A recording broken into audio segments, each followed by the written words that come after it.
Bueno, muy buenas noches a todos. Este, bienvenidos a los que están en plataforma, bienvenidos los que están en YouTube. Nuevamente una noche de psicoanálisis Los Angeles época, eh, un, un ciclo de conferencias y un lugar de reunión, de intercambio, en donde justamente entre todos hacemos honor a ese Los Angeles, porque nos permitimos debatir, encontrarnos, desencontrarnos, y ahí en esos desencuentros, en las diferencias, es donde, bueno, más se puede producir. Esta noche tenemos una invitada especial, como todos, que ha respondido a la convocatoria con mucho entusiasmo, pero que además es la coordinadora de este espacio. Hoy la hemos relevado de ese lugar de coordinadora y va a coordinar Claudia Cardoso Cifuentes. Yo lo que quiero resaltar de Olga Mater es su título que, digamos, que implica el lugar del deseo del analista.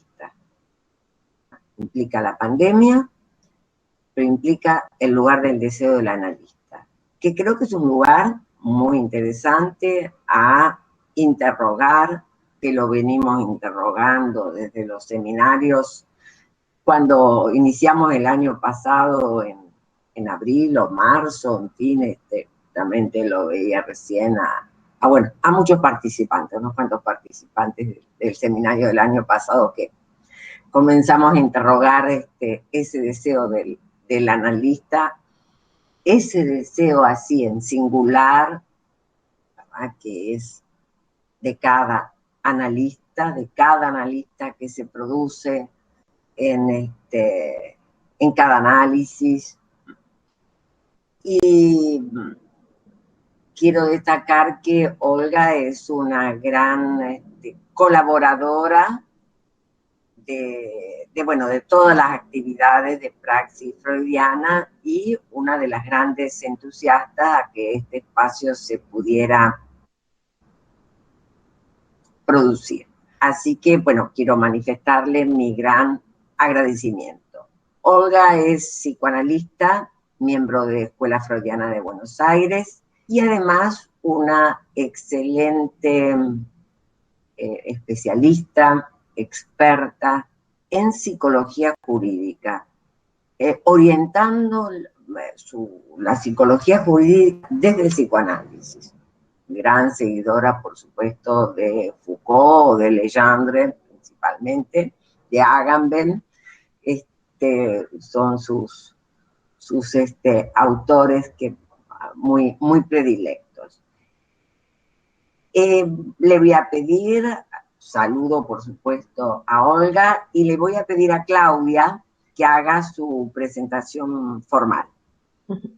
Bueno, muchísimas gracias a todos y a todas por el espacio, por el honor de presentar a Olga, con quien he compartido ya en este último año, no solamente de colegaje, sino también del lado de la amistad.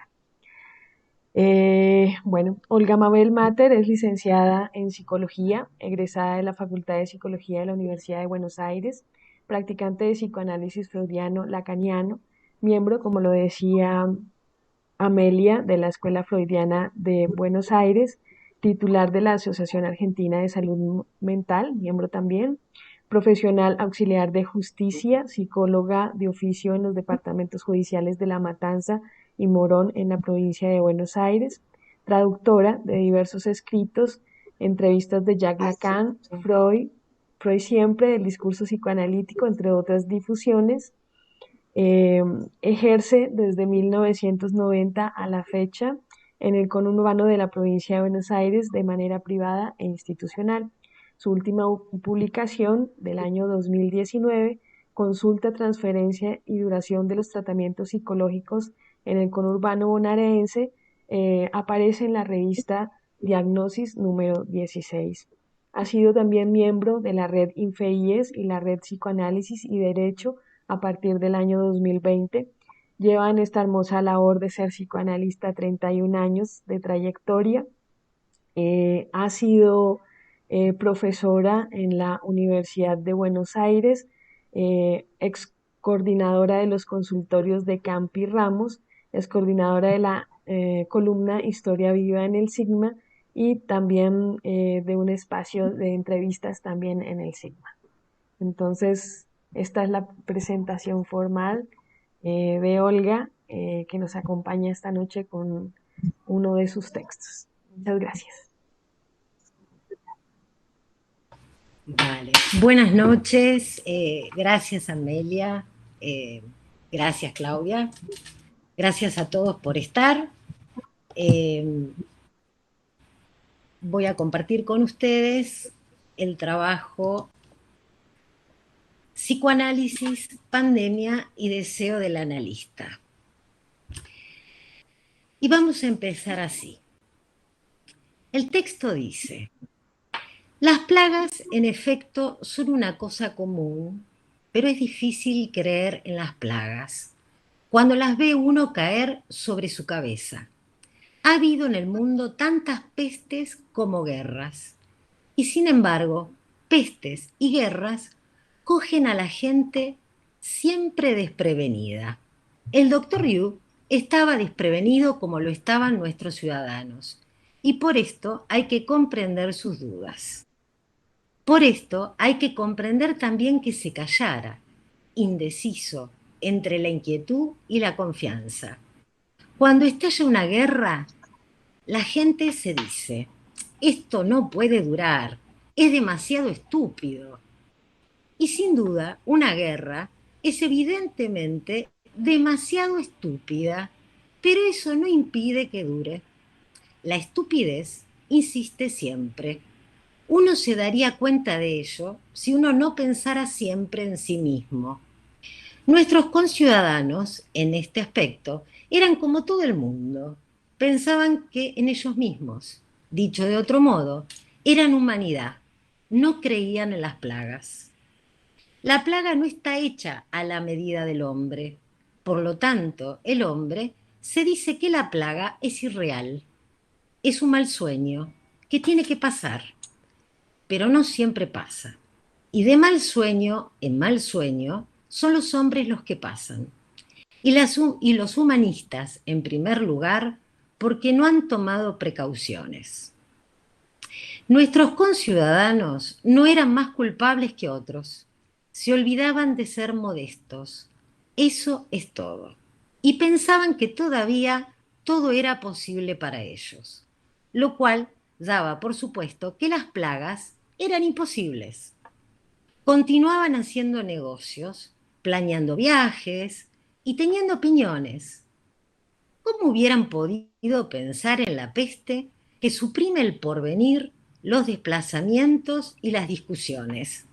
Se creían libres y nadie será libre mientras haya plagas. El texto es de Albert Camus, 1947, La peste. A modo de introducción, la estupidez insiste siempre, dice Camus, a través del narrador en su obra. Freud, en 1913, en Sobre la iniciación del tratamiento, meses antes del inicio de la Primera Guerra Mundial, afirma: no hay en la vida nada más costoso que la enfermedad y la estupidez.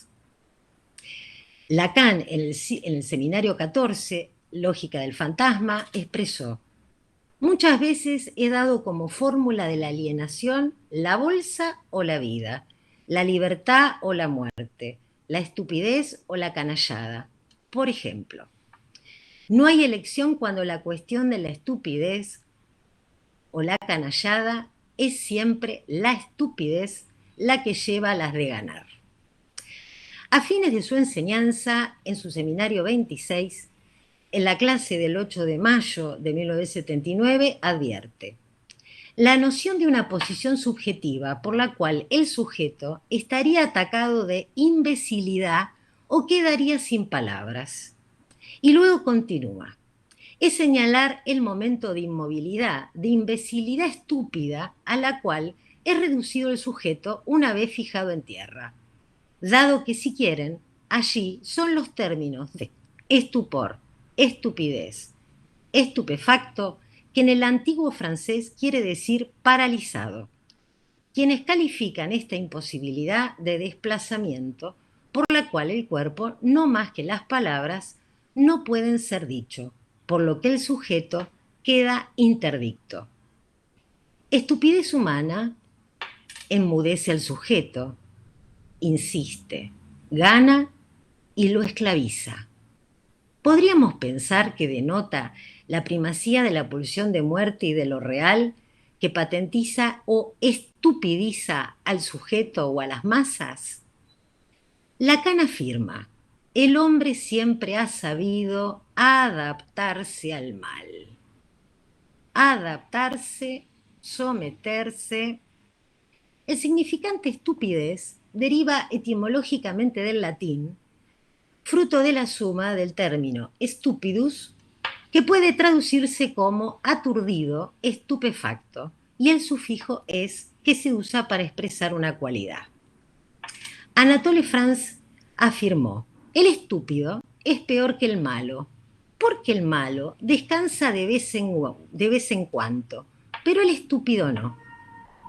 Aturdidos, paralizados, estupefactos, estupizados. Vamos al diccionario: es dejarse esclavizar.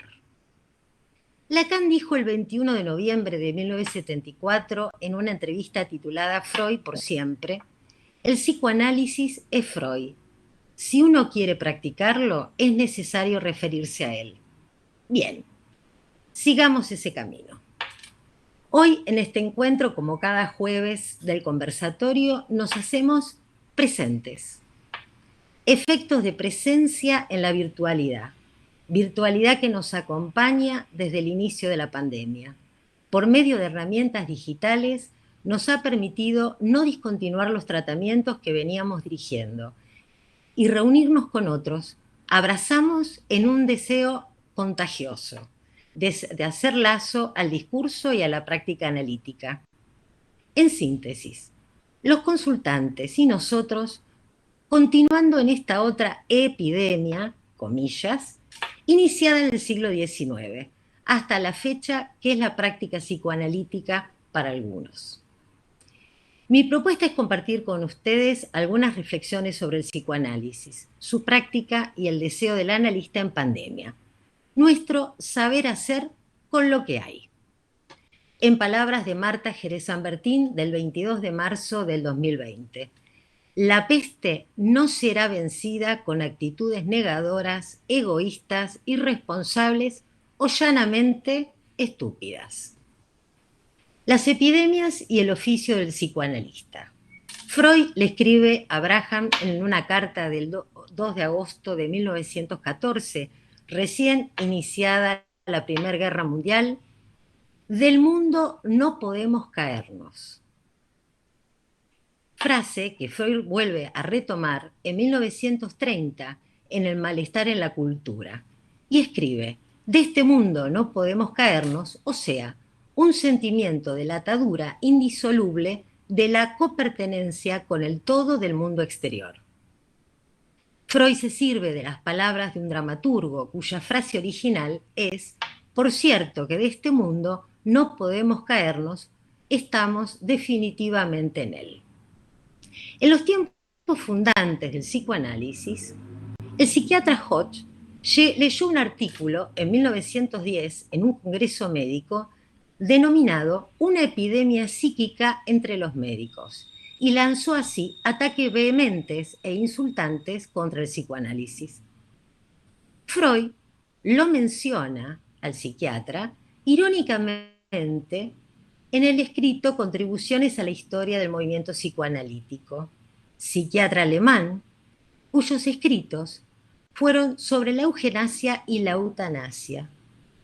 Su libro, Permitir la destrucción de la vida indigna de ser vivida, formalizó los campos de exterminio nazi. Bien, entre algunas de sus formulaciones se encuentra permitir la muerte a pacientes que no tengan valor para la sociedad ni para sí mismos, dar muerte a los enfermos mentales, matar a los discapacitados por razones financieras. Su obra, junto a la de otros, formó parte del programa de eutanasia nazi Action T4, programa de eutanasia que se desarrolló entre septiembre de 1939, mientras fallecía Freud, y finales de la guerra de 1945. Sus ideas se incorporaron a la ley. Asesinaron a 275.000 y 300.000 pacientes de hospitales psiquiátricos en Alemania, Austria, Polonia en tiempos de ocupación.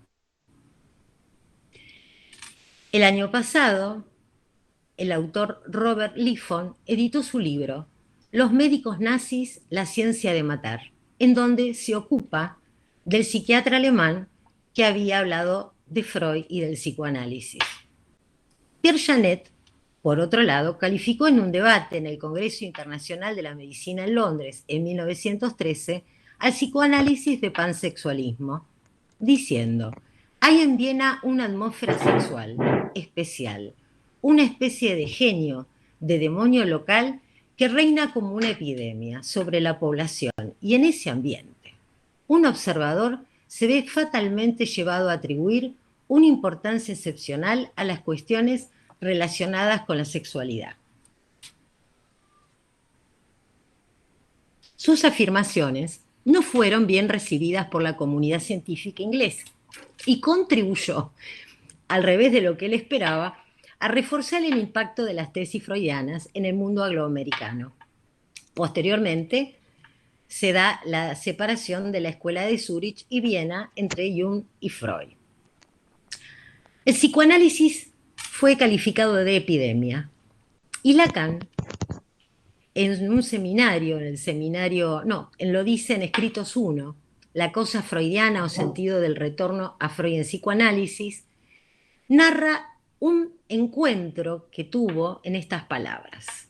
Así es como la frase de Freud a Jung, de cuya boca lo conozco, cuando invitados los dos, cuando estaban en Estados Unidos, tuvieron a la vista el puerto de Nueva York y la célebre estatua que alumbra el universo, que Freud le hubiera dicho a Jung: no saben que le traemos la peste. Lacan dice: si tal cosa sucedió, solo a nosotros mismos tenemos que reprochárnoslo. Hay cierta coincidencia en los historiógrafos del psicoanálisis a sostener que Freud no había dicho eso, sino se sorprenderán cuando sepan lo que vamos a decir. Pero Lacan le otorgó un valor mítico a dicha frase, un mito fundador del psicoanálisis como subversivo, no adaptativo y conquistando nada más que el imperio norteamericano. En abril de 1933 se comienza a proscribir la terminología freudiana del vocabulario a la psiquiatría y la psicología alemana. El psicoanálisis es calificado de ciencia judía. Otros afirman que hubo una verdadera epidemia de síntomas histéricos y que por eso la formulación es de Charcot y que Freud fundara luego el psicoanálisis. El 15 de abril de 1952, en el discurso del Papa Pío XII en el Congreso Internacional de Psicoterapia y Psicología Clínica, se refiere a los peligros del psicoanálisis. Freud, en la construcción del psicoanálisis, fue contemporáneo a la Primera Guerra Mundial. Es posible hacer un recorrido de la correspondencia freudiana con sus discípulos, amistades y familiares sobre sus pensamientos a lo largo de la guerra y su obra. Así, han adjudicado a la muerte de la hija de Freud, Sophie, su segunda hija mujer, cuarta en la descendencia, quien decían que era la preferida de Marta, de la madre, lo cual causaba celos a su hermana Ana, y que Sandor Ferenczi, al momento del casamiento de Sophie, en una de las cartas le dice a Freud que él tiene complejo de Sophie por la relación, por las cuestiones amorosas que Freud tenía con esta hija. La correspondencia freudiana de la época al casamiento de su hija con un fotógrafo. Digamos, Sophie tiene 2 hijos, nace en 1914 Ernest y en 1918 nace Einer. No sé si lo pronuncio bien, Einer. La muerte de Sophie es en 1920, tiempos en que Freud ya había terminado su escrito Más allá del principio del placer, donde introduce la pulsión de muerte, reconociendo a Sabina Spielrein su colaboración. Y también describe el juego del carretel, juego que realiza el hijo mayor de Sophie, siendo su nieto mayor el único heredero, digamos, descendiente de Freud que se convierte en psicoanalista. Fue miembro de la IPA, este nieto de Freud, y adoptó el apellido de la madre, conociéndoselo por Ernest Freud, y para todos conocido como el niño del juego del carretel o del Fordá. Bien. El psicoanálisis ha recibido desde sus inicios hasta el presente numerosas descalificaciones y agravios, de propios y ajenos. Pero nunca más vigente, como nos compartió Marta Jerez Sanbertín, el recorrido de Juan Carlos Volnovich para ratificar su presencia en los diferentes tiempos de urgencia subjetiva y de crisis civilizatorias, en nuestro país como en otras partes del planeta. Así, Mercedes Minichelli compartió la experiencia del PEF y sus efectos, y las posibles intervenciones psicoanalistas en, con y para la comunidad. En palabras de Néstor Braunstein, las respuestas todas muestran esta doble polaridad. Son a la vez fenómenos de masas y objeto de decisiones individuales. Dime cómo reaccionas ante las noticias de la pandemia y te diré quién eres. El oficio del psicoanalista en pandemia. La existencia del psicoanálisis, dice Amélie Imbriano, la existencia del inconsciente aún sigue siendo un antídoto contra la deshumanización. En palabras de Amelia. El presente trabajo tiene como el conversatorio 2 ejes, psicoanálisis y época. Entendemos por psicoanálisis lo expresado por Freud en 1890. Las palabras son, en efecto, el instrumento esencial del tratamiento anímico. Y por época, las palabras de Lacan, en las cuales sostiene que el analista debe estar a la altura de cómo la época vive la pulsión. Lacan, en la entrevista Freud por siempre, define el psicoanálisis como un síntoma revelador del malestar de la civilización en la cual nosotros vivimos. Y agrega, el psicoanálisis es el rey de la palabra, no hay otro remedio. Inéditos avatares en la humanidad a partir de la irrupción y la globalización del coronavirus. Un nombre de lo real desnudo, en palabras de Amelia, que la vida cotidiana desordenó instituciones, familias, trabajo, escuelas, y nuestro oficio no ha sido ajeno a los avatares que la pandemia provoca. Lado oscuro de la época en que se extienden manifestaciones sacrificiales, subjetivas, tanto como del sujeto de lo individual o colectivo, que reeditan una nueva versión de racismo, develando al mismo tiempo las desigualdades de que hace tantas décadas la humanidad relativiza. Un enemigo invisible somete a la humanidad, se dice. Ante los acontecimientos mundiales y las medidas públicas sanitarias, la virtualidad es una herramienta que se impuso como una elección forzada, de modo tal que nuestros consultantes o analizantes permanezcan en sus trabajos analíticos. ¿Teníamos otra opción? ¿Discontinuar los tratamientos? No era una opción para muchos de nosotros. Nos avenimos a aprender e innovar con cada paciente, en cada situación inédita. Luego del impacto, inventar, trazar nuevas estrategias, de acuerdo a nuestra política, la del síntoma, a nuestra táctica y técnica, las reglas de la asociación libre y la atención flotante, in absentia e in effigie, en palabras freudianas, como camino a la asociación libre o rememoración. In absentia o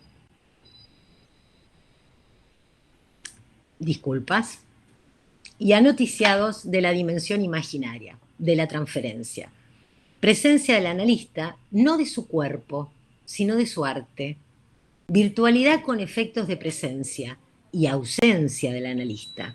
Y el desafío de saber hacer con las herramientas que la tecnología hoy nos brinda. Nos debatimos, no sin otros analistas, entre caminar cuesta arriba deshaciéndonos de nuestros propios prejuicios sobre la tecnología y sus voces, al tiempo que advertidos nos arropamos para considerar los medios digitales como medios, medios para que las palabras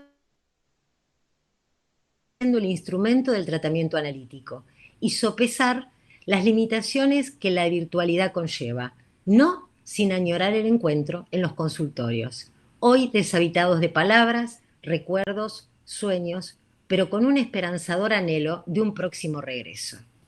Aceptamos así el desafío que la época impuso a la humanidad y a nuestro oficio. Autorizarnos con otros analistas, compartir seminarios, ateneos, grupos de WhatsApp, artículos, libros digitales, etc. Retornar una y otra vez a los textos fundantes del psicoanálisis y ahondar en los desafíos y obstáculos históricos que se han sorteado. Y nos encontramos más acompañados, ya que nuestros maestros nos han enseñado en los inicios de sus formulaciones que es posible la práctica analítica por otros medios.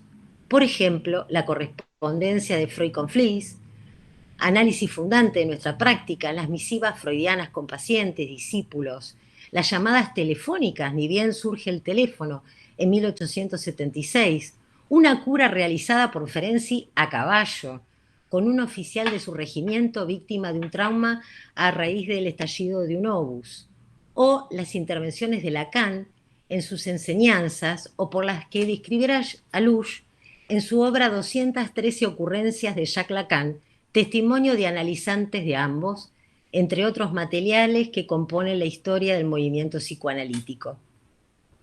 En otras palabras, hay que clinicar, en palabras de Lacan, considerando las circunstancias y las subjetividades en el planeta, junto a quienes ya se encontraban en tratamiento y con quienes los solicitan en pandemia. Se resignifican las palabras expresadas por Lacan. La clínica psicoanalítica debe consistir no solo en interrogar al análisis, sino interrogar a los analistas, de modo que estos hagan saber lo que su práctica tiene de azarosa y que justifique a Freud el haber existido. Asistimos así a manifestaciones individuales y colectivas que denotan la asfixiante presencia de lo real inconmensurable, real sin ley. El coronavirus cava un surco en las subjetividades. Se corrieron los velos que cubrían, aunque algo sabíamos, pero ahora sin mascarada. La perversa hegemonía del discurso de gestión capitalista ya no impele solo a consumir, a responder a ideales, etc. Ahora confronta a la humanidad con un real ineludible: somos todos mortales. Y las vacunas las maneja José Mercado. En todas sus sucursales y los discursos de la ciencia son escritos, pero no de ficción. Aclaro que José Mercado es de una canción de Charly García en la época de la dictadura, refiriéndose a José Martínez de Oz. En el fondo, nadie cree en su propia muerte, dice Freud, o lo que viene a ser lo mismo. En el inconsciente cada uno de nosotros está convencido de su inmortalidad. Freud, de guerra y muerte. Premisa freudiana: no hay inscripción de la muerte propia en el inconsciente. Pandemia que conmueve a todos los semblantes de la organización social. lo cual provoca la caída de los modos habituales en que la humanidad habita y ha sido habitada por el lenguaje en sus diversas instituciones. Se profundiza la legitimidad de lo ilegítimo, el contagio masivo de empobrecidas economías, y los derechos humanos se aproximan con virulencia a convertirse en desechos humanos. Crisis civilizatoria en que el dios oscuro de la época promociona la banalización tanto de la vida como de la muerte. Se resignifican las palabras lacanianas del Seminario 11. Dice Lacan, la política consiste en negociar, y en su caso, al por mayor, por paquetes, a los mismos sujetos llamados ciudadanos, por cientos de miles. Amélie Imbriano, en La tanatopolítica y su violencia, efectos subjetivos, da cuenta de los discursos, la tanatopolítica y la clínica de la cultura. En sus palabras, de cada análisis queda un saber que es una lógica que se hace respecto del sujeto de goce, del trabajo del inconsciente y del sujeto de deseo.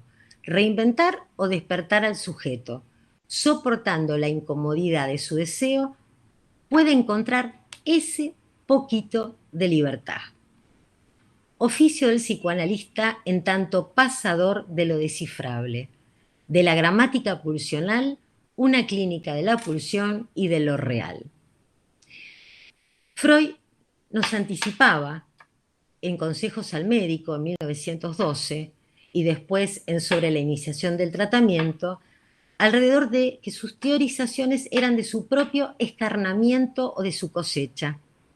Hablaba de los riesgos de la sugestión y del apalabramiento.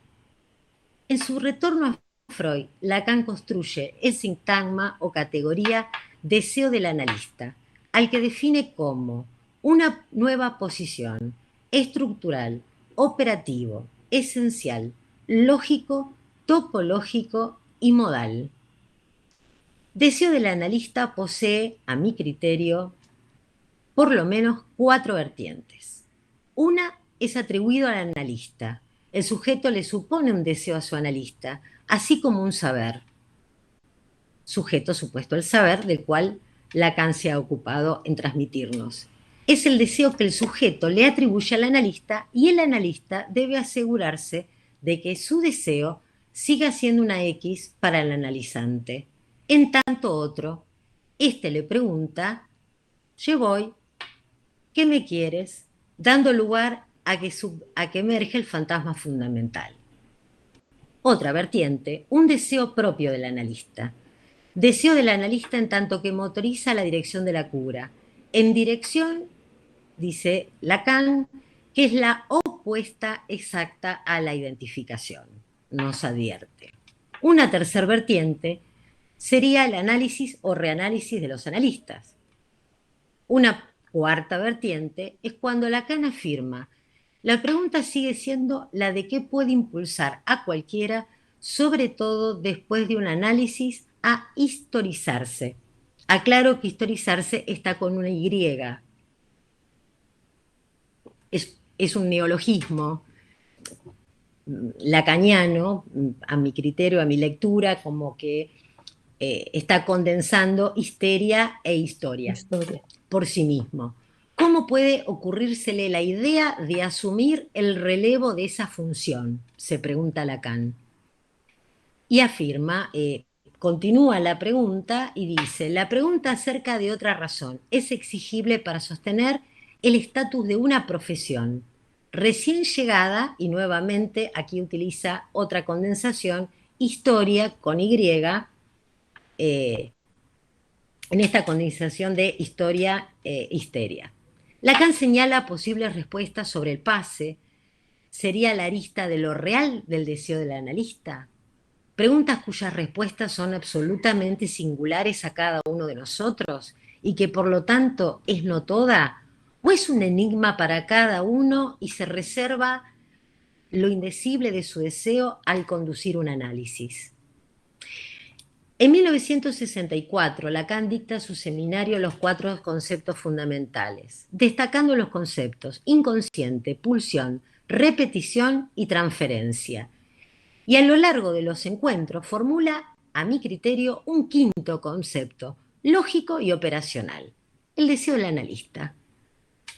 Así es que en 1958, mucho antes del seminario 11, ya en la dirección de la cura, Lacan decía, está por formularse una ética que integre las conquistas freudianas sobre el deseo para poner en su cúspide del deseo del analista. Párrafos anteriores señala acerca de la cuestión del ser del analista. Lacan, a lo largo de los años, en sus diferentes momentos de transmisión, no deja de pensar, retomando la letra freudiana, sobre el deseo del analista, la posición del analista, etc.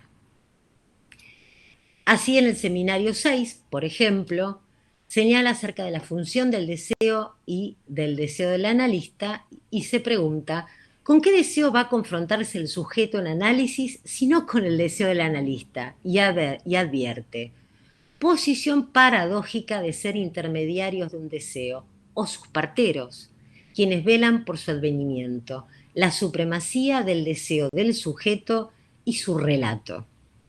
En su versión al sujeto señala una estructura constituyente de la praxis, llamada psicoanálisis. Da cuenta de la neutralidad del analista y dice es su nesciencia, en cuanto sujeto que viene a él en análisis de su ignorancia siempre nueva. En posición del inconsciente, dice, los psicoanalistas forman parte del concepto de inconsciente, puesto que constituyen aquello a lo que éste se dirige. Deseo del analista, resorte verdadero y último. En los escritos del Trieb de Freud y el deseo del psicoanalista dice, sin entrar en el resorte de la transferencia, es el deseo del analista en que en último término opera en psicoanálisis. Podemos ver que en cada momento de las enseñanzas de Lacan hay diferentes perspectivas para pensar el deseo del analista y también por su negativa, ¿no? O sea, como hizo Freud también, por lo que el analista debe abstenerse. Bueno, articula con el tema de la transferencia, la función de la galma, advierte de la cuestión no intersubjetiva, habla del deseo del analista como un enigma, es un deseo advertido, dice que se manifiesta en la interpretación, que da cuenta de efectos de formación, que también tiene que ver con, con cómo se despliega la transferencia, que tiene una función esencial, que es no nombrable, no estandarizable. Dice, es el deseo del analista el amo del análisis. Ese deseo debemos saber definirlo topológicamente en relación con ese fenómeno, que le está ligado de un cierto modo que no hacemos más que aprender a saber. Hablaba de la ignorancia con cada paciente y en cada situación y que aprendemos, ¿no? Que una cosa es que nos supongan saber y otra que nos la creamos. Deseo del analista se pregunta si es la función, si es una superficie acósmica, denota efectos en el modo de ubicarse en la transferencia, genera efectos en el modo de orientar la intervención, es localizado y juzgado a partir del acto psicoanalítico. Bueno, podemos seguir enumerando diferentes citas. En el seminario 16, cuando introduce el objeto A, tomando de Marx la plusvalía como plus de gozar, formaliza el campo de goce o campo lacaniano que proseguirá y plantea en relación al plus de gozar como economía de goce y dice que no es contable ni compartible, sino descifrable y constituye la economía del sujeto.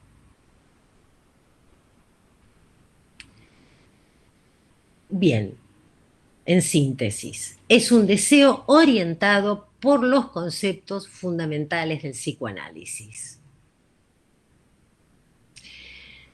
Jean-Luc Nancy, en su publicación del año pasado, Un virus demasiado humano, dice: el coronavirus como pandemia es en verdad, desde todo punto de vista, un producto de la mundialización. Especifica sus rasgos y sus tendencias. Es un libre cambista, activo, belicoso y eficaz. Clinicar en pandemia. Lacan, en el seminario 3, dice: no hay que retroceder ante la palabra. No retroceder. Así nos expresa Lacan. En la introducción teórica a las funciones del psicoanálisis en criminología hace referencia a no retroceder en el análisis ante los niños. Luego volverá a señalarlo años después, en el seminario 3, a no retroceder ante la psicosis. No retroceder al análisis con niños, la psicosis, las neurosis, a las subjetividades en general, teniendo como horizonte la época y la relación moebiana entre el sujeto y la cultura. En síntesis, subrayamos su afirmación: no hay que retroceder ante la palabra. Sin embargo, nos advirtió, siguiendo a Freud, sobre qué sí retroceder. Por ejemplo, a la relación imaginaria intersubjetiva, al análisis basado en lo imaginario, sugestión, a la compresión, a las perspectivas psicopedagógicas, etc. Clinicar en pandemia nos impone estos desafíos y avatares inéditos, como las dificultades con la conexión a Internet, los medios digitales, hasta el pronóstico meteorológico pasa a ser un tema importante, o las vicisitudes de nuestros consultantes, quienes en tiempos anteriores a la pandemia eran visitantes en nuestros consultorios. Actualmente somos quienes entramos a la intimidad de sus hogares, trabajos, bares, sesiones en autos, en el baño, en la plaza, anécdotas singulares que en ocasiones proporcionan material para el trabajo analítico. Una paciente A, profesional de la salud, en una sesión no presencial, en el inicio de la pandemia, muy angustiada, dice: la cara de desesperación de los que llegan, se refería a la guardia, y la de mis compañeros me desgarra, al tiempo que su rostro reflejaba su propia cara de desesperación. Virtualmente presentes, circulando las palabras. Advertimos efectos del inconscientes. La virtualidad tiene efectos de presencia. Aparecen lapsus, recuerdos infantiles, relatos de sueños. Hemos al momento prolongado el trabajo analítico e iniciado el trabajo con pacientes que no conocemos de manera presencial, con lo que hay, que no es poco. Así nosotros nos vemos en lo de el otro día que nos vimos por la cámara, efectos de encuentro, hechos que se elevan a la categoría de cita, medios que hacen posible. Y al cerrar, que estés bien, cuídate, no con la entonación y emoción de los tiempos de prepandemia. El que estés bien y cuídate pasan a tener otra connotación. Bien, voy a compartir con ustedes el trabajo junto a una paciente que vamos a llamar Ana. Ana es una paciente que no conozco presencialmente, fue derivada al tratamiento no presencial a partir de su externación de una clínica psiquiátrica en tiempo del ASPO.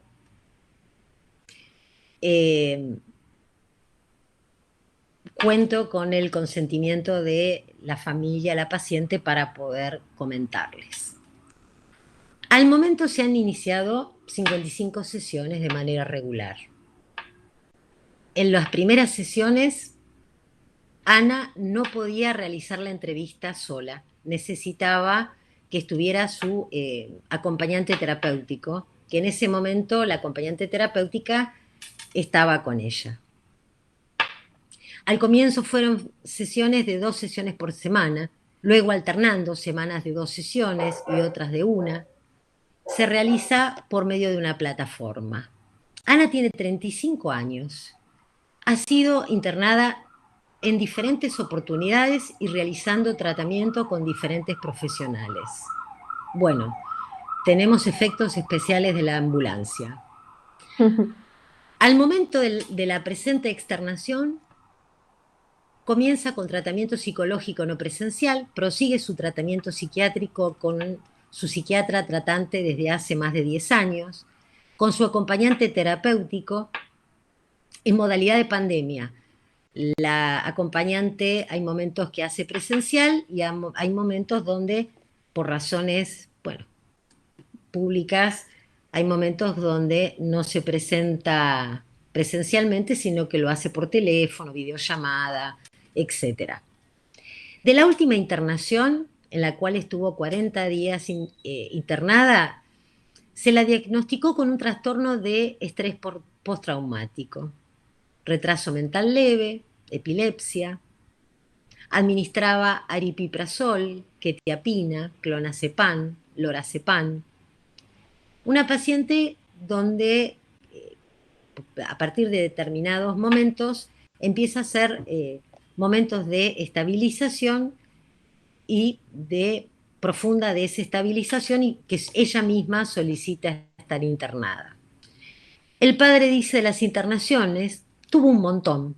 Estuvo internada en diferentes clínicas y menciona diferentes clínicas de la zona oeste y capital. Los dispositivos de externación de hospital de día al momento no la han sostenido. Oposicionista a realizar tratamientos y luego de un periodo breve de estabilidad vuelve a ser internada, armándose un circuito ya conocido por la paciente, la familia y los médicos. Durante las descompensaciones presentaba un cuadro de alucinaciones auditivas y visuales y realizaba cortes en sus piernas, en sus manos, de autoflagelación. Intentos, amenazas de suicidarse de diferentes maneras, deambular por la calle, siendo buscada por la familia, las fuerzas de seguridad en diferentes oportunidades. Ana se encuentra al comienzo del tratamiento internada en su domicilio, una joven acompañante terapéutica de manera presencial 4 veces por semana, o sea, casi todos los días, hasta que debido a la pandemia se comunica, como les comentaba antes, telefónicamente. Ana comienza las entrevistas no presenciales en un primer momento confusa, bizarra, con franco deterioro. Su discurrir es estereotipado, con la modalidad del estribillo. Refiere sintomatología clínica orgánica, coronaria y neurológica de tiempo atrás, las cuales incluyen cirugías y tratamientos diversos. Da cuenta de sus numerosas internaciones médicas y psiquiátricas, de su expareja, el nacimiento de su hija y la situación actual familiar. Afirma: nadie puede conmigo, no hay más nada que hacer. Nadie pudo ayudarme, te lo aviso. Me quiero morir, estoy cansada. No tiene nada sentido, no me interesa nada. Mi vida está para el orto, es toda una mierda. Al tiempo que dice, tengo alucinaciones auditivas y visuales. Sabemos que los pacientes con el correr de los años usan la terminología, saben de medicación, usan la terminología, etc. Tengo alucinaciones auditivas y visuales que me molestaban, me decían que me corte. No podía dormir y me corto. Y la voz es de un hombre fuerte. Cuando no puedo dormir, me quiero cortar. No quiero vivir más. Me agarra nervios. Escucho música, pero nada. Es una mierda. Me quiero cortar y me quiero morir. Ya me cansé. y entraba en un mutismo. En las primeras entrevistas reitera al iniciar al comenzar, al saludarla, para el orto, todo es una mierda, y repetidas veces. Señala de la última internación haberse enamorado de una compañera, ella era todo para mí, sostiene su homosexualidad durante los 2 primeros meses del tratamiento. En las entrevistas, Ana da cuenta de sus internaciones, acerca de su hija, reitera en algunas sesiones primeras, tengo un problema con mi hija, y de manera delirante y paranoide señala diversas situaciones de riesgo, abusos, escenas sexuales, etc. Ana vive junto a sus padres, divorciados que viven juntos, y su hija, al fondo, su hermano y su familia. Su padre trabaja, su mamá tuvo cáncer, realiza controles, y ambos se ocupan de Ana y su hija. Ana nace con dificultades en el oído, por lo cual es operada en diferentes oportunidades, hasta comenzar a oír recién a los 2 o 3 años. Dice, dormía sentada porque me sangraban los oídos. Ana es operada del corazón a los 16, 17 años y le colocan un desfibrilador CDI, de la cual, dice Ana, la batería dura 10 años, a mí me aguanta más. A los 19 años, por un edema de glotis, me lo tuvieron que reponer. A los 24 años se casa con el padre de su hija, con quien en un primer momento vivía, y luego se distancian. Ella vuelve nuevamente a la casa de los padres.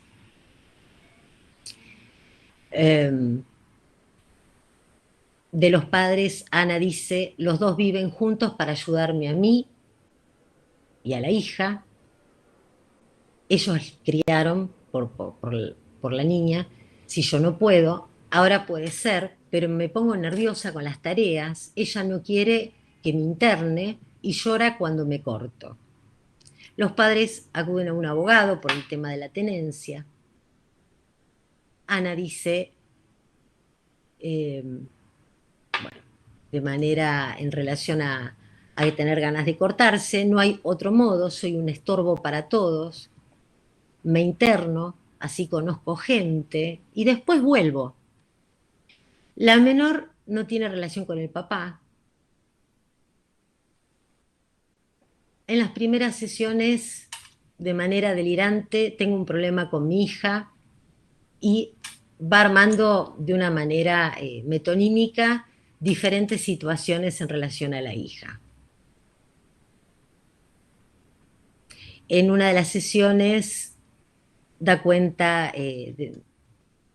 sostiene diferentes, sistemas delirantes, pero que ninguno llega a sostener, ¿no?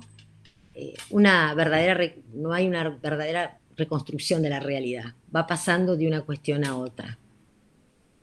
A los 2 meses deja de dar cuenta del supuesto abuso y de la relación con su compañera.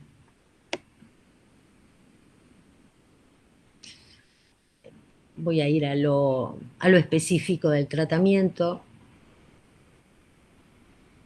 Relata despertarse temprano, no poder dormir, da cuenta de la música, y cuando Ana empieza a hablar de música, le digo a ver qué música escucha, empezamos ella empieza a traer temas musicales y cómo trabajar acerca de la música en relación a ver para dónde podíamos ir. Escucha, dice, música romántica porque me gusta, da cuenta de los cantantes, todos hombres que le gusta. Bueno, le propongo si quiere escribir las canciones que le gustan, si quiere hacer un listado de canciones. Bueno, ninguna de las sugerencias o de tomar de sus propios significantes se desarmaban. En una sesión ella dice, Me duele la voz ahora, también me duele la cabeza. Tengo noches de insomnio. Hay que hacer cambios en la medicación. Olga, te quiero decir algo. No quiero vivir más. No va más. Ya me cansé, me mato y se terminó.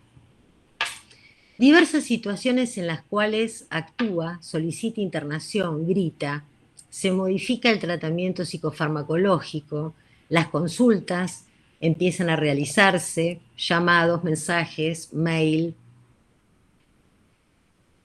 Desde la certeza sostiene el abuso, las cuestiones que va modificando a lo largo de las sesiones. Hice muchas cagadas. Lo usaba de mala manera, se refiere a los celulares, a, bueno, algunas situaciones que habían acontecido tiempo atrás. De los cortes o marcas en lo real del cuerpo a la posibilidad de una escritura. Ana comienza a dejar mensajes en Skype, en WhatsApp, luego pide disculpas, comienza a prestar atención, a señalar rasgos femeninos, acorde a la modalidad. Entre títulos de canciones, se le señala que escriba sobre lo que le pasa día a día y comienza a enviar, por medio del celular de la mamá o del papá, por WhatsApp la foto de lo que ella había escrito. Escritos primeros, tipo garabato, marcas en las cuales se advierte los imperativos que de lo real la atormentan. Durante semanas se trabaja sobre sus escritos diarios con la presente modalidad. Aparece su talento para cocinar, se acuerda con la madre que aloje a Ana en la cocina para, bueno, que algo se pudiera armar. Posteriormente da cuenta de películas, escribe sobre películas, saca foto, envía la foto por WhatsApp, sino por mail.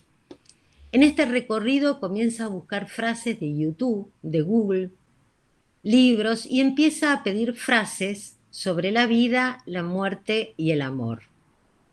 Se le propone comenzar a enviar por mail. Nuevamente sus papás se ocupan de ello, hasta que comienza Ana, en primer lugar, a escribir lo que llamó un libro de frases. Proyecto que se propone y a sesiones siguientes nuevamente trae. Pensé bien lo del libro, me gusta, pero dejárselo a mi hija, si me muero, que tenga algo de su madre. No solo que fui, así otro recuerdo de mí, no solo la loca internada. Y ayudar a otros. A mí las frases me hacen bien. Agrega, agrega la paciente, cuando viene eso de cortarme, que viene, me pongo a pensar en el libro. Me siento y escribo las frases. Y pasa. Hace días. Se vienen las ideas y trabajo en mi libro. Se acuerda realizar un libro al que titula Jazmín y la luna. Alude a cuestiones familiares. Cuenta con más de 900 frases y en el mismo hay grafitis seleccionadas por ella, fotografías en la calle, o sea, al pasear en auto con el padre saca fotos, con los celulares envía las fotos, otras de las páginas web, se trabaja en el libro, hace una dedicatoria, agradecimiento, señala, no quiero que tenga índice, que cada uno lea como quiera. Cada sesión trabaja sobre ello y proyecta una autobiografía para luego. Ana se nombra desde un correo electrónico con su nombre y apellido. Comienza a escribir en la computadora. Sus padres nuevamente colaboran. Modifica su apariencia femenina, menos rígida, se arregla para las sesiones. Y al comenzar, empieza con un juego. Para el orto, todo es una mierda, en tono burlesco. Y dice, bien, tengo quizás un problemita. No me quejo, ¿viste, Olga? El libro es mi cable a tierra. Me pongo el hornito con perfume, a limón, el mate y trabajo. En este tiempo de trabajo con Ana, tuvo 3 descompensaciones. En agosto del año pasado, en octubre y en este año en febrero. Ella traía que para las fiestas, como es bastante habitual en algunos pacientes, hubiera una desestabilización, la cual no se produjo. En esos momentos, en los momentos de desestabilización, se aumenta la medicación, la psiquiatra, lo cual la deja en una situación media somnolienta, con dificultad para hablar, las sesiones son más cortas, no se relaciona con el libro, y se reitera en algunas sesiones: me quiero internar, ya se hizo todo, nada sirve. Bien, les voy a mostrar el libro, La Sí. muerte, la locura.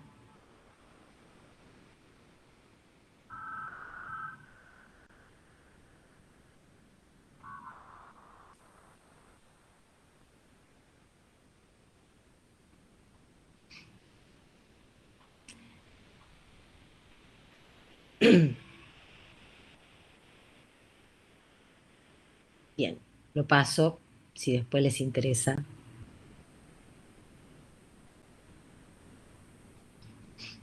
Bien, a partir del libro, la posibilidad de que pudiera hacer hospital de día. A partir de la pandemia, hay instituciones psiquiátricas que hospital de día lo realizan de manera virtual. Algunas aceptan pacientes nuevos y otros no aceptan pacientes nuevos. Sabía de una institución que estaba admitiendo pacientes nuevos y la propuesta fue que pudiera ingresar a actividades de hospital de día a partir del trabajo con el libro, a partir de, bueno, de poder hacer algún bosquejo en relación al otro, ¿no? A poder hacer algún, que sea un cierto bosquejo de lazo social. Así que, bueno, a partir de aparecer esta cuestión de diciembre, en donde ella lo planteaba que para las fiestas, decía, para las fiestas me pongo mal y me tienen que internar, a partir de esa situación de sostener el trabajo del libro, como lo llama Ana, la idea de que ingresara a hospital de día de manera virtual. Luego de varias sesiones de trabajar el tema, Ana comienza en hospital de día, en una clínica de Ituzaingó, que realiza actividades de manera no presencial, realmente con una capacidad de invención, los colegas y los talleristas, impresionante. Talleres de literatura, teatro, yoga, gimnasia, juegos, llámanlos todos los días para la administración de la medicación, un trabajo permanente y diario. Ana empieza a compartir un grupo de WhatsApp con sus compañeros, coordinadores. Se abre la transferencia, dando lugar y a poder yo también no quedar en esa situación, no solo de una transferencia que podía tener un tinte erotomaníaco, sino que aparecieran otros pares. Bueno, hasta el día de hoy participa del hospital de día, sabe trabajar en Classroom. El hospital de día hacen con Classroom, les pasan actividades, tareas, dramatizaciones de personajes, hacer videos. Y está haciendo un libro en este momento donde yo, lo que ella hace ahora es armar el libro y comparte conmigo cómo lo está armando. En este momento ya no soy la secretaria, no estoy en ese lugar, sino que comparte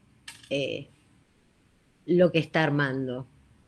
Conversa con por WhatsApp, se saludan todos los días, no sin, por supuesto, bueno, estructuralmente surgen algunas cuestiones paranoides, pero hasta ahora puede trabajarlas. Los papás en el tratamiento han tenido mucho que ver y tienen mucho que ver, le han comprado una computadora donde ella trabaja con esa computadora.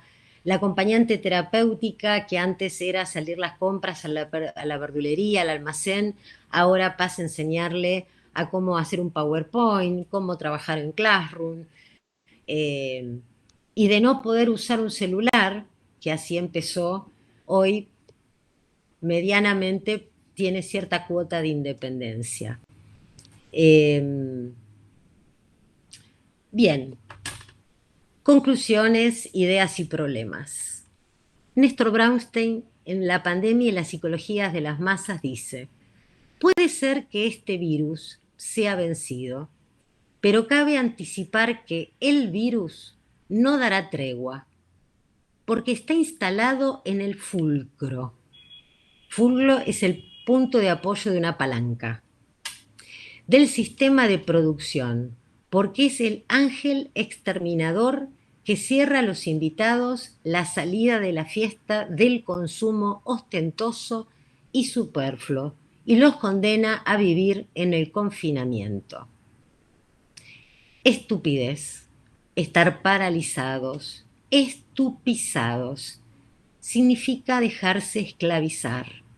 Esclavitud del sujeto en lo subjetivo, como lo escuchamos en los consultorios y en lo social y en las manifestaciones actuales. Estupizados, estupidizados o imbecilizados. En la conferencia de Milán, Lacan dice: la crisis no del discurso del amo, la del discurso capitalista, que es el que lo sustituye, está abierta. No les digo en absoluto que el discurso capitalista sea débil, tonto, al contrario. Es algo locamente astuto, ¿verdad? Muy astuto, pero destinado a reventar. En fin, es el discurso más astuto que se haya jamás tenido, pero destinado a reventar, porque es insostenible. Repite Lacan, es insostenible. Es insostenible, anda demasiado rápido. En su devoradora e imperativa gestión, al fluir al sujeto, cosificarlo, manipularlo y mortificarlo con sus falsas promesas, se indigestó, estalló, reventó. En pandemia se ha revelado sin mascarada lo siniestro de sus efectos en la humanidad. Asistimos a ese goce desenfrenado con escasos amarres significantes en ciertos sujetos y que advertimos en los fenómenos de lo colectivo, el discurrir negacionismo hasta el cinismo. Mientras muchos demandan desviarse de este destino y sustraerse al tsunami actual, de este virus muy humano, como dice Jean Lurancy, entre sálvese quien pueda y en otras partes te espero en la esquina virus. Lejos de reventar y debilitarse, pregunto, ¿el discurso de gestión capitalista se empodera de manera exponencial en todas sus versiones? Parafraseando a Lacan, ¿nos pone a los analistas en el banquillo? Por menos sujetos aturdidos, estupidizados, reduciendo una cuota de estupidez humana para sustraerse a los sacrificios que los dioses oscuros impelen y negarse a ser sus esclavos, para ser un poco más fieles a sus propios deseos. Para finalizar, las palabras de Freud, que agregó en 1931 en El malestar de la cultura, cuando comenzaba a ser notoria la amenaza que representaba Hitler. Pero ¿quién puede prever el desenlace? Podemos hacer lo posible por ser un poco menos estúpidos.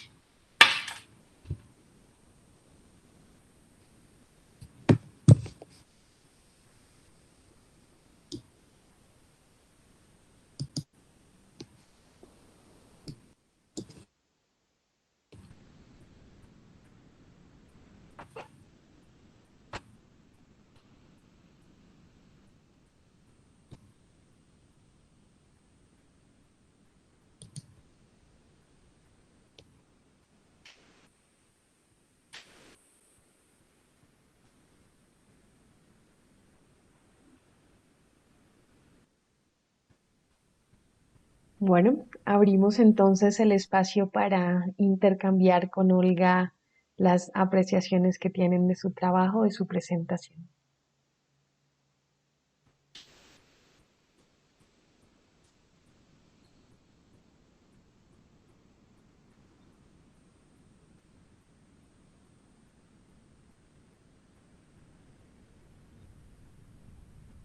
¿Puedo, Olga? Sí. Bueno, agradecerte un montón. Bueno, planteaste un montón de cosas, pero siempre esa característica tan fresca de revisarnos ahí de esa manera tan rigurosa, tan respetuosa, ¿no? Esa historia del psicoanálisis, ¿no? Porque siempre incluís ahí esos datos necesarios, ¿no? De esa historia cotidiana que nos hacen también poder acercarnos de otra manera, y siempre me encanta tu manera y tu forma de traerla, así que bueno, eso me gusta mucho y es un rasgo que siempre encuentro en tu presentación.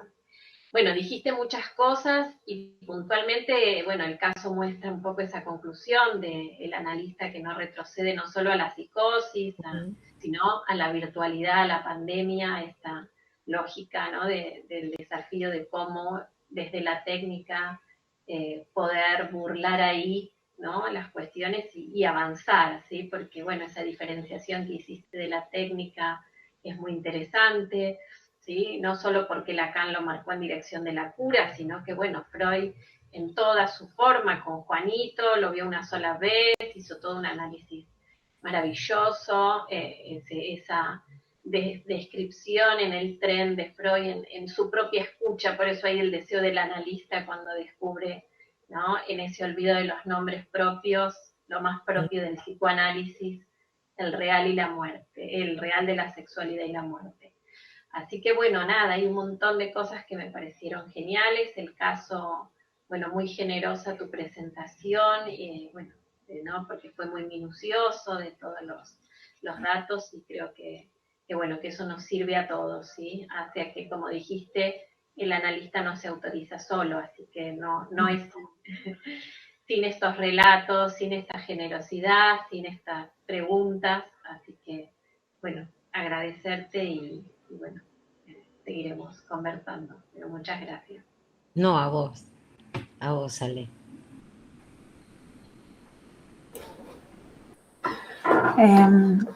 Bueno, Olga, yo también quería comentarte, a mí me conmovió el caso, la verdad que felicitaciones, porque sostener una transferencia en la virtualidad con semejante complejidad es admirable realmente.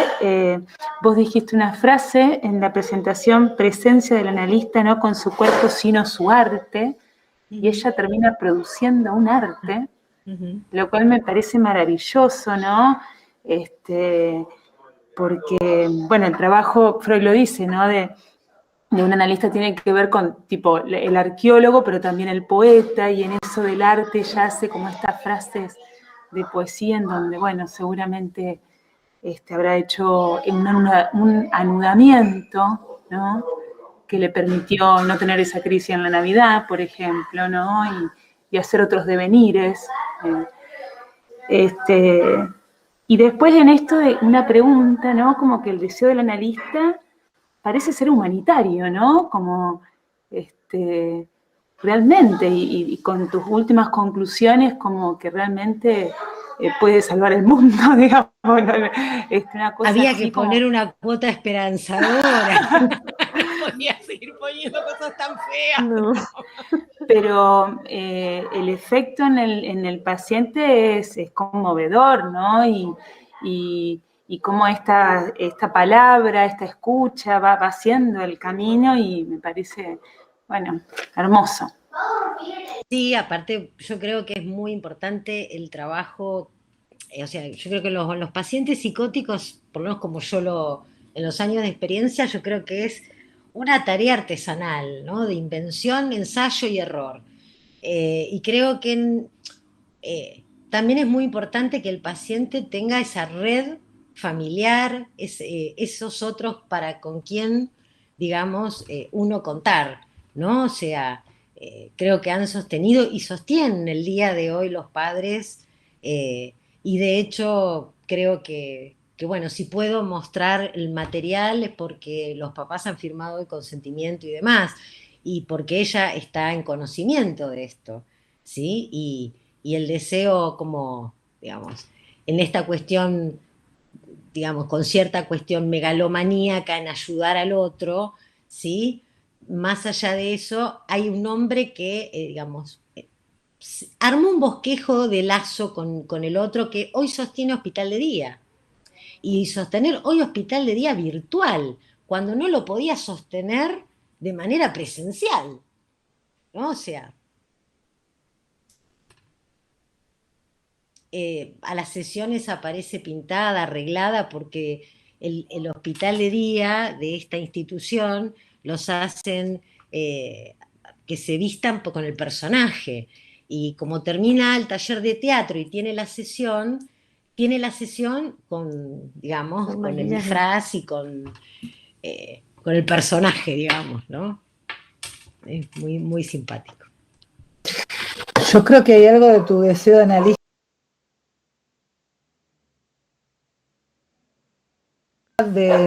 porque es una adversidad como estamos trabajando, ¿no?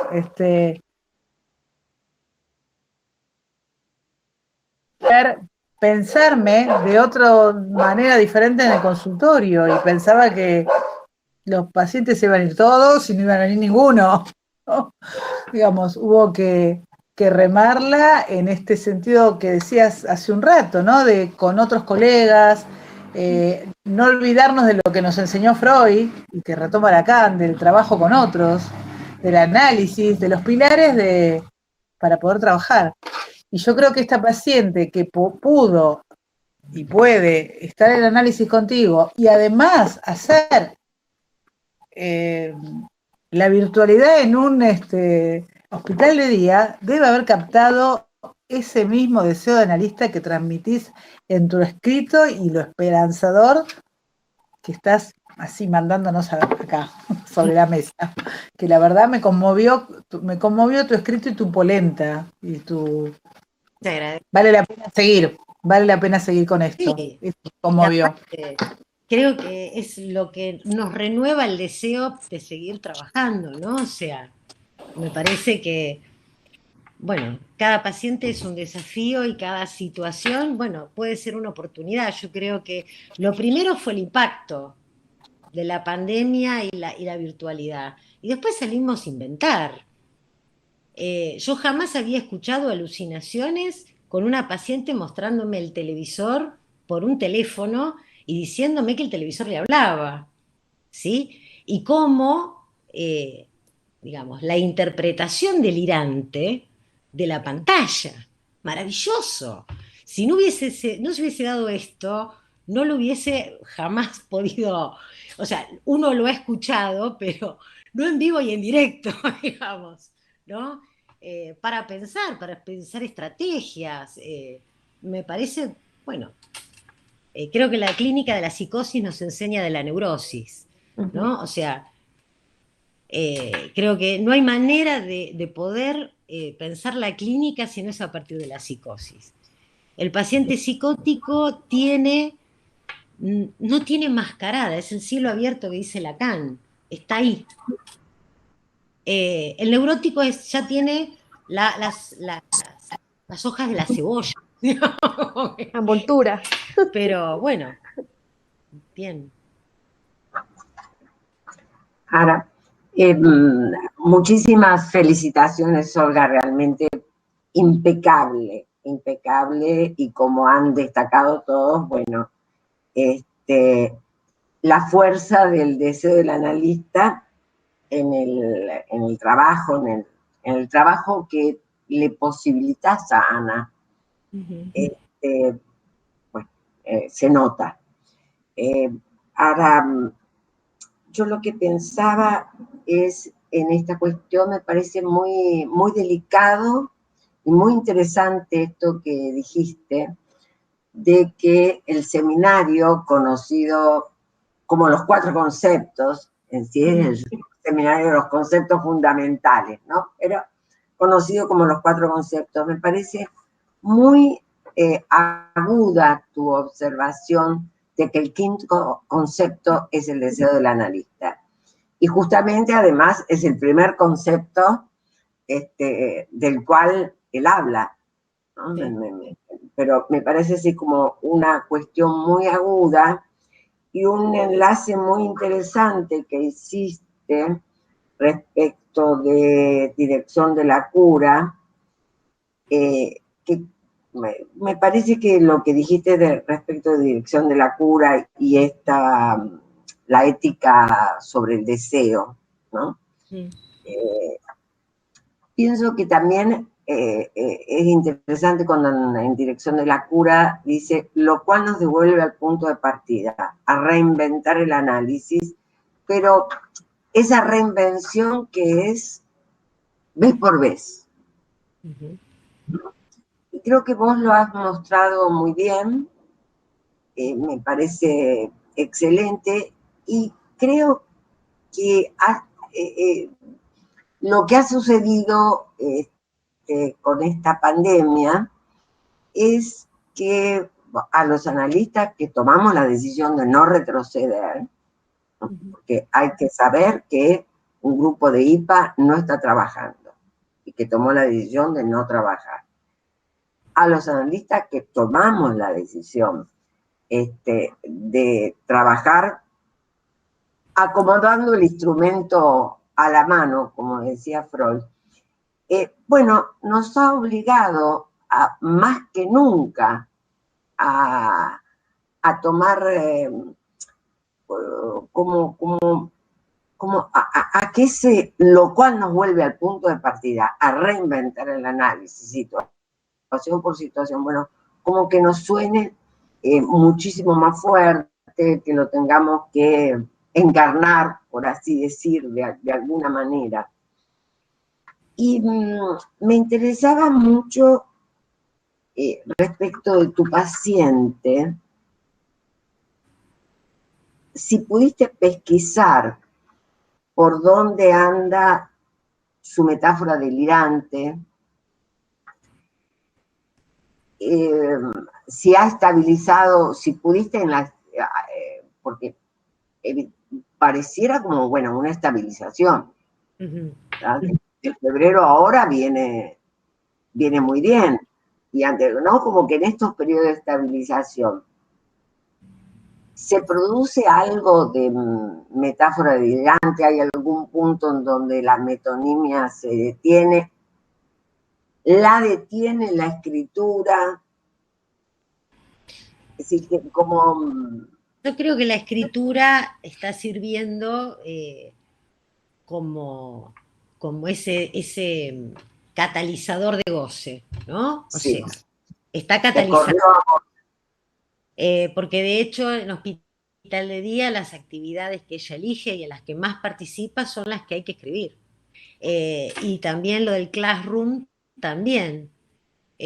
Una paciente que ni siquiera podía agarrar un celular, ¿no es cierto? O sea, sí.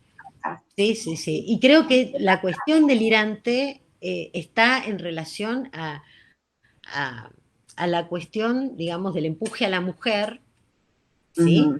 Aparece con una beta más del lado de un posible lesbianismo cuasi delirante, ¿no? Y donde queda armando una escena abusiva entre la madre, ella y la hija, ¿no? Eso aparece de una forma desnuda cuando está desestabilizada. Cuando se vuelve a compensar, eso es como que se vuelve a abrochar, digamos, ¿no? O por lo menos tiene un brochecito, ¿no? En la cadena significante que abrochó y se sostiene.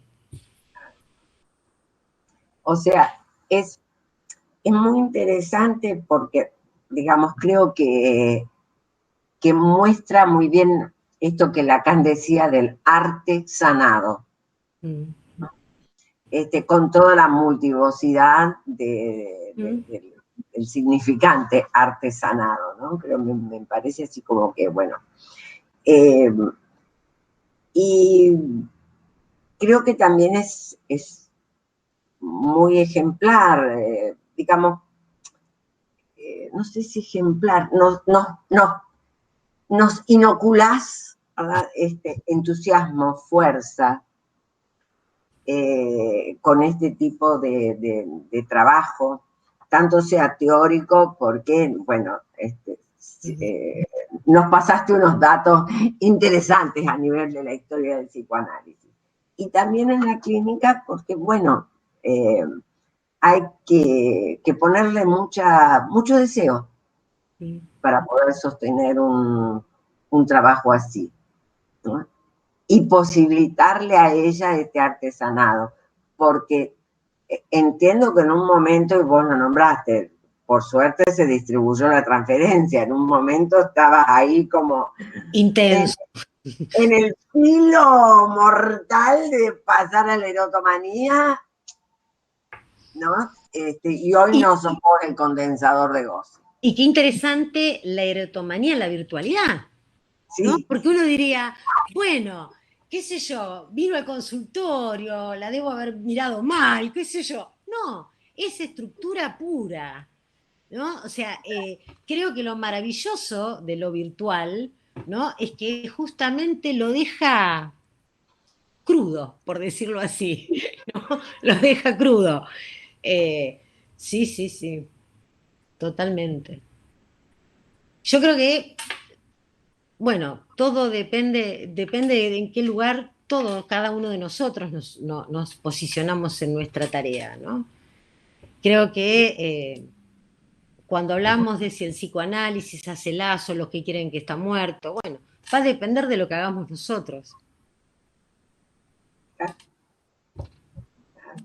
Ahora, Olga, vos le propusiste esto del Hospital Día, ¿no? Sí, sí, desde bueno, noviembre. Ahí va, ¿no? Como que esa captura que podría haber durado, ¿no? Como, ¿no? Esta erotomanía, en esa intervención ahí fluyó eso está bueno, ¿no? Porque ella nunca lo iba a traer, capaz. Costó un poco, no fue, o sea, recién empezó en enero. Sí. Pero bueno, fue un trabajo, digamos, ¿no? Y sí, yo creo que aparte sí hay una cuestión transferencial y creo que de algún modo al principio pudo haber empezado Hospital de Día por la sugerencia, pero también ahora creo que está haciendo lazo lo digo entre comillas, ¿no? Es un bosquejo, pero bueno, habla con alguien, ¿no? Que no es de su entorno familiar. Maravilloso. Le interesa lo que le pasa a otro, cuando hasta acá no había posibilidad que registrara a otro ahí. Me refiero a otro par, ¿no? O sea, totalmente devorada y en una situación totalmente gozosa, no había cómo. Ahora, imposible de interpretar, obviamente, ¿no? Pero qué interesante que esta niña que tuvo operaciones en los oídos, después pueda decir, la voz me duele. La voz me duele. Impecable, ¿no? Es decir, creo que eso muestra así el inconsciente a cielo abierto,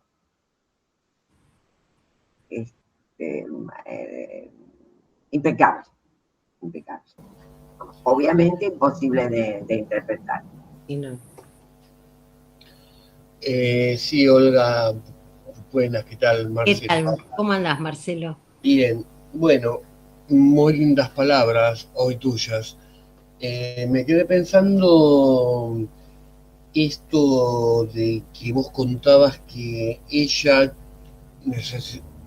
necesitaba hacer ese libro para su hija, para dejarle de alguna manera un testimonio de la madre de ella, ¿no? Uh-huh. y pensaba si tuvo que ver en esto como una metáfora, y pensaba en la relación con su hija. Eso.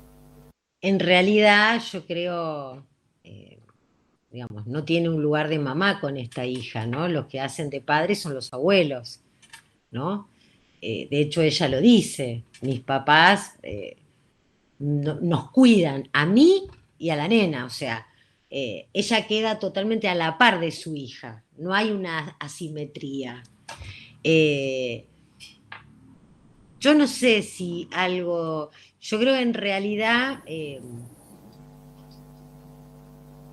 coincidió también que la hija con esto de la pandemia, la tarea en la casa, la computadora, yo creo que quizás fue más por el lado de la cuestión imaginaria, ¿no? O sea, ella la computadora haciendo el libro, la hija haciendo el Zoom con el colegio, ¿no? O sea, y repartirse la mesa para que los papás las atiendan, o sea, ¿no?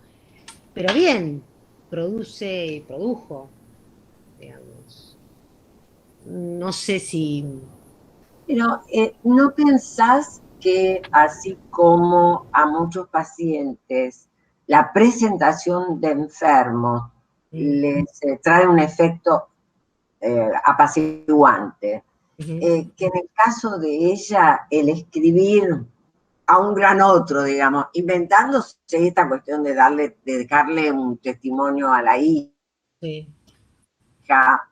prevención de destino para ella, no lo sé, ¿no?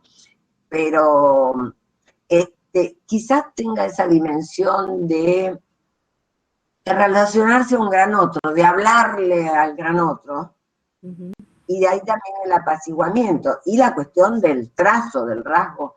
Y te iba a preguntar, ¿los dibujos algunos son de ella?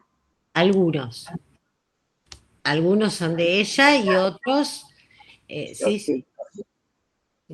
muy bueno. El Por la libro que... cuestión del trazo, Y ¿no? ahora De rasgar digamos, el papel. sí, yo tengo fotos del inicio donde ella escribía las letras de las canciones y son como garabatos de un niño, Sí. ¿no? Indescifrables. Y ahora el libro que está haciendo, ella hace una parte de los dibujos y la hija le hace los otros dibujos. Bien. Está armando otro, O sea, donde acá ella me comparte lo que está armando, ¿sí? Pero ahora, digamos, es ella la que hace los capítulos, me los comparte para que yo los mire, pero lo está armando ella. En no, este, pero claro, está teniendo muy buena estabilización, porque digamos, con la mediatización del libro, de la escritura, el motivo del libro, ella puede entablar una relación con la hija, pareciera que no delirante. no. Sí, sí, Bueno, sí, sí. Y de hecho propuso hacer la presentación del libro y se hizo una presentación del libro. Con la familia, en donde yo participé, la acompañante terapéutica, la psiquiatra, sí, sí, sí. Un sábado a la noche. Y en esta parte del libro, o en este segundo libro, sí me parece que ella es una mamá. Porque ella es la que le indica a la hija dónde hacer el dibujo o no. No, Decir que no no? creo, no, no. no. Hay una cuestión de estructura. Olga es la terapeuta, yo hablo desde la experiencia, si se coloca como mamá, vuela de nuevo. Como mamá de la nena en algún punto, No, debe haber algunos aspectos. Vos decís que no. hay un agujero de estructura, no hay caso. No hay caso. Le podremos poner algún pituco, lo podemos bordear un cachito, lo maquillamos, pero el agujero está. No, no, no. Lo que creo es que logró un lugar dentro de las personas que la conocen. en la obra social la conocen, en la calle la conocen. Ella habla con sus compañeros ahora de hospital de día, les regala el libro.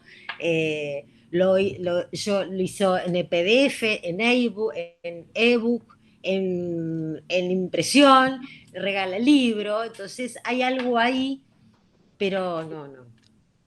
La estructura es la estructura.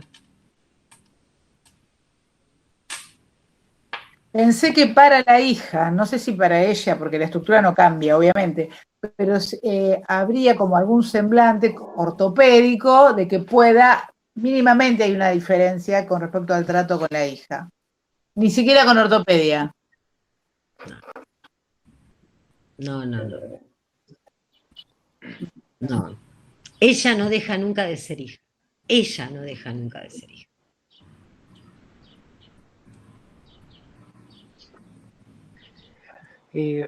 Bueno, yo me quedé pensando en lo del psicoanálisis como antídoto de la humanidad. Lo mencionaste en algún momento. Palabras de Amelia. Bueno, sí. Y me costó un poco de trabajo como visualizarlo, ¿no? Y justamente, bueno, yo lo puedo pensar con este caso y también algo que dijo Amelia, ¿no? Como de vez por vez, caso por caso. Bueno, yo lo pienso de esta manera. Y justamente con este caso que expones, cómo esta paciente en alguna manera puede hacer lazo, ¿no? A estar como aislada, a estar desestabilizada, a estar como apartada, ¿no? Entonces, cómo paulatinamente, cómo vas mostrando esta estabilización.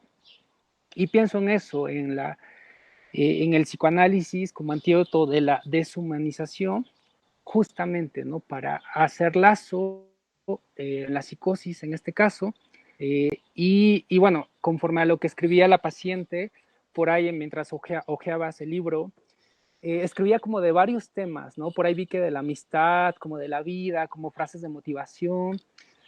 Supongo que esto no era como también una manera para ella elaborar, ¿no? Un mundo y como ubicarse, ¿no? De alguna manera a través de la escritura y sobre temas, digamos, como distintos, ¿no? En la vida del ser humano, que quizá en la neurosis uno puede como fantasear, porque es muy difícil, ¿no? Cuando los pacientes están como rechazando, renegando o están hartos de la vida, ¿no? Y en algún momento esta paciente estuvo así, ¿no? Y bueno, y aparte dentro de la psicosis, ¿no? Y es muy difícil cuando se presentan así. Sí, yo creo que en esta época no son solamente los pacientes psicóticos, ¿no? Hay claro. neuróticos que están sumamente desestabilizados. Y entre tanta cuestión mortífera de la pandemia, a veces, que la vida es eso, renacer con una de cal y una de arena. Bueno, yo creo que ese es un trabajo con cada paciente. Hay pacientes neuróticos que tienen menos recursos subjetivos, en el caso por caso, ¿no? Yo quería comentar algo, si me permiten. ¿Qué tal? Bueno, te felicito, Olga, por el trabajo impecable de una perspectiva teórica y clínica, y quería, digamos, me disparó muchas cosas, muchas ideas, tal vez pueda decir algunas cosas sueltas, pero bueno, lo que se me ocurre es pensar la cuestión de que vos nombraste, la pulsión de muerte, este real biológico que implica el coronavirus, la pandemia, y toda la articulación que tiene esto con el discurso del capitalismo, ¿no? Porque, bueno, se dice que de la gestión, y se ha dicho históricamente desde Freud, sobre todo desde Lacan, la cuestión de la cosificación del sujeto en relación al discurso capitalista y a su gestión, pero ahora me parece que se está jugando otra cosa más compleja y más grave, que no es la cosificación del sujeto, sino la destrucción del sujeto, ¿no? El otro día leía al conocido filósofo italiano Bifo Berardi, que decía, estamos viviendo dentro del cadáver del capitalismo y no lo habíamos advertido. Bueno, efectivamente, ¿no? Algo de esto se está jugando. Estamos viviendo dentro de un cadáver y eso amenaza nuestras propias condiciones, podemos decir, de habitabilidad del planeta, ¿no? No digo por primera vez porque ya ha habido otras pestes y demás, pero esta catástrofe ecológica ya anunciada desde hace muchos años por los bioeticistas, por los filósofos, etcétera, se está haciendo cada vez más compleja y cada vez más grave, digamos. Hay que llamar la atención suficientemente entre la relación entre este discurso capitalista, este cadáver del capitalismo del que estamos viviendo, y la autodestrucción del sujeto, ¿no?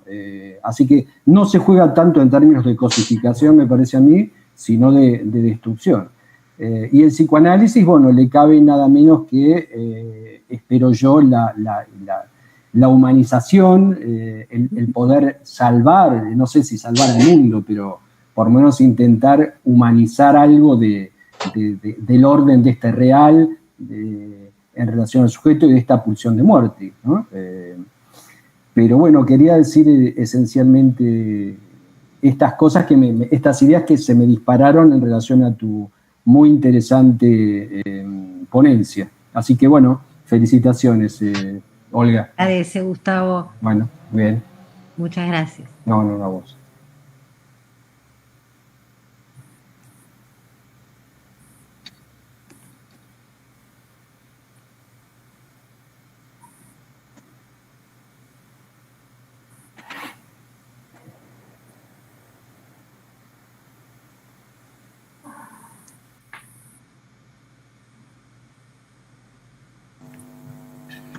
Bueno, Olga, yo quería decir algo. Vale. Qué bárbaro sí, ya cortamos. La insistencia o el deseo del psicoanalista, ¿no? Porque la pandemia vino con todo un cambio enorme, digamos, y atender este tipo de casos con una computadora es algo que uno verdaderamente... Pero antes también lo hicimos en las escaleras de los hospitales. Sí, pero era más fácil porque estabas con la persona y te sentabas ahí, te tomabas un mate, digamos, y dabas la palmadita y le decías algo y charlabas, estabas ahí, pero somos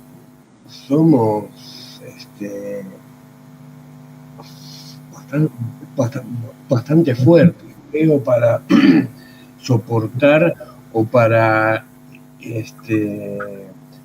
no sé, me sale la palabra insistencia, ¿no? Es como que ante un caso difícil, complicado, ante el sufrimiento, uno está ahí presente, digamos. Me parece bárbaro, me encanta, digamos.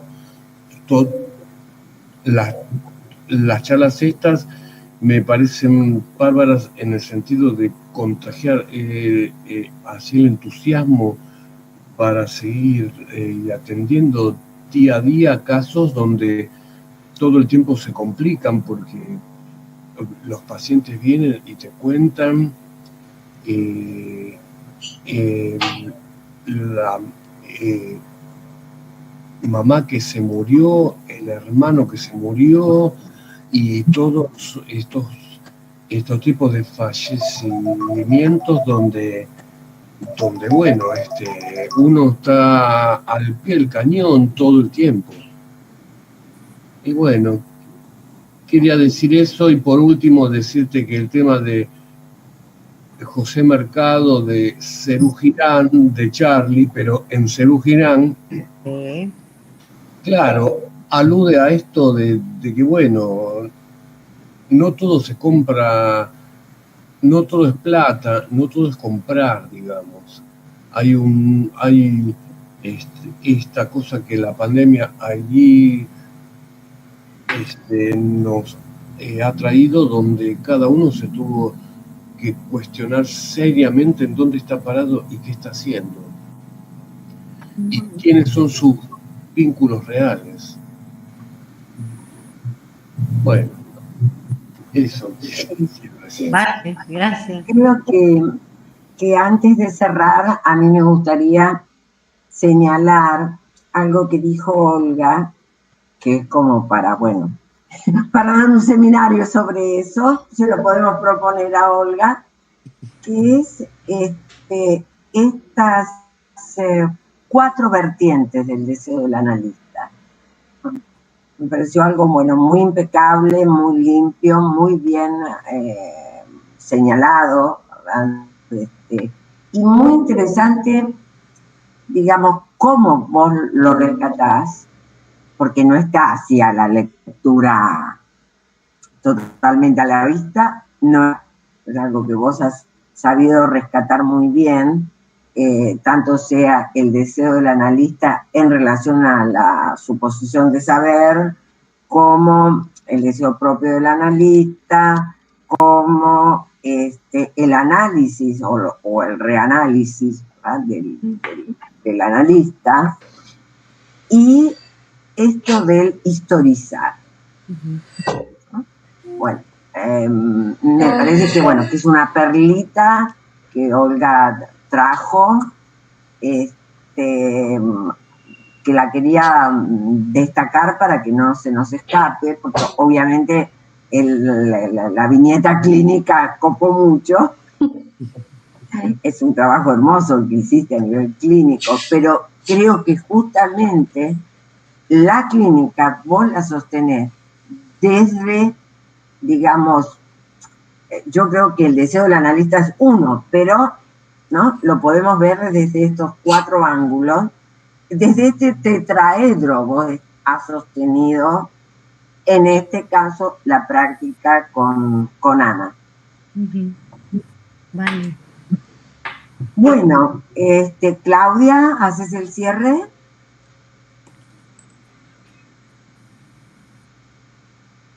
Bueno, quiero agradecerles a todos los que estuvieron hasta el final. También contarles que abrimos un chat en vivo por YouTube. No se atrevieron a preguntarnos, pero digamos que hay esa posibilidad también de relacionarnos con otros a partir de esto que nos trae la tecnología. Felicitarte, igual que lo han hecho los demás, y entusiasmarlos para que nos sigan acompañando en estos espacios y que nos permiten justamente alimentar algo de nuestra praxis, haciéndole honor justamente al grupo, ¿no? Praxis freudiana.